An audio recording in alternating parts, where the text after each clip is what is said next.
તો ન માત્ર વલસાડ પણ નવસારી જિલ્લામાં પણ તમામ શૈક્ષણિક સંસ્થાઓ આજે રહેશે બંધ। તમામ આઈટીઆઈ, આંગણવાડી, શાળા અને કોલેજમાં રજા જાહેર કરી દેવામાં આવી છે।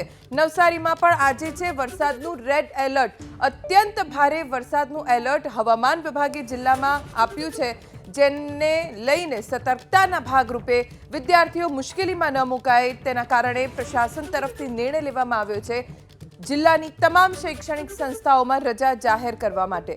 નવસારી જિલ્લામાં પણ અત્યંત ભારે વરસાદ વરસી શકે છે અને ઠેર ઠેર પાણીનો ભરાવો પણ થઈ શકે છે। ગ્રામ્ય વિસ્તારોમાં નદી નાળા ઉભરાઈ શકે છે, ડેમમાં પણ સતત નવા નીરની આવક થઈ રહી છે। તો ક્યાંય કોઈ પરિસ્થિતિ વિકટ ન બને અને વિદ્યાર્થીઓ ન ફસાય તેને ધ્યાનમાં રાખીને આ નિર્ણય લેવામાં આવ્યો છે। જિલ્લાની તમામ શૈક્ષણિક સંસ્થાઓમાં રજા જાહેર કરી દેવામાં આવી છે આજના દિવસે।